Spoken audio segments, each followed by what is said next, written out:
Hi guys, welcome to the channel.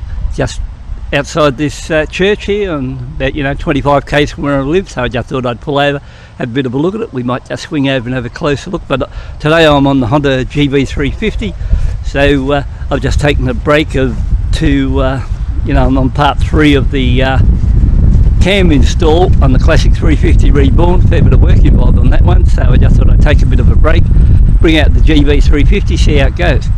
What do you think of this angle here on it? That looks pretty good. Looks pretty good in the viewfinder on the camera, so it might come up pretty good otherwise. Only problem today, very windy day. See those trees over there shaking away? So I've had to bring this Honda out in fairly windy conditions, and seeing you've got to work the gears more. Try this shot here, look at that. Pretty good. Yeah, and seeing you have to work the gears more, you sort of mainly run along in 4th and 5th, so not a great deal you can do about that, but that's the way the engine is. You have to hurry it along a little bit to get up around that 80, 90, 100 kilometres an hour. Oh, that would be wrong. If you said cruising at 80 kilometres an hour, it'll run along at 80 kilometres an hour with virtually no effort at all, and you can run along in that 5th gear. But then if you want to push it along up to the 100, that's when you've got to work the gears 4th and 5th. And the only trouble out here today, I was running straight into a headwind, which wasn't too good, but wasn't like that earlier on today too, so that's the way it goes. So overall I'm still happy with this bike, and I am still surprised that they were able to get this through emissions and all that with such a loud exhaust on this one. Speaking of emissions, the only thing that I don't like is you'd think this was a Californian bike with that canister there into the motor. I've seen that on the USA Californian bikes, but it's something different here in Australia to see that sitting on it. You thought they could have tidied that up a little bit better. But overall, it's a pretty good bike to ride. Like I said, it's got a nice clutch. Gearbox is fine. Never hit any false neutrals, anything like that. Nice light slip into the clutch. I've been riding it at the moment with traction control on. I think when I take off now on my way home, I think I'll pull that traction control button off, just press a button and off it comes, and see how it runs, if it does run any better not using traction control, or does that slow it down a little bit, and see how it goes that way.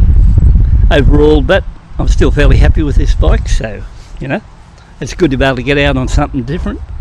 Pity it was windy, that's the only bloody trouble.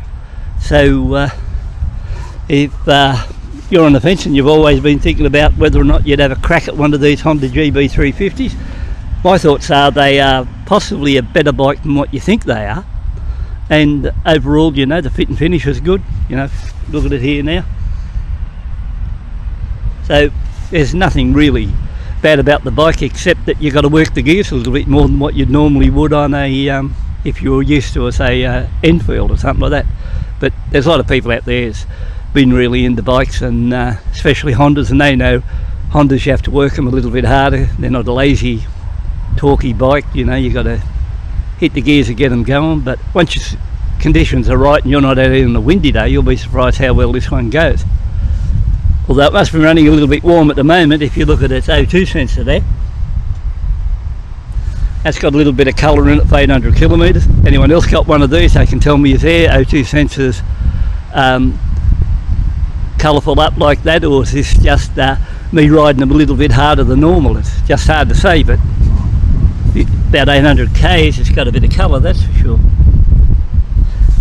Usually some of these bikes like that have got a double skin header pipe on them, but so this must be only single there, and that'd be the main reason it's throwing a bit of colour, I think. So as time goes by, I expect, and I ride it harder, I expect that to colour up fairly well.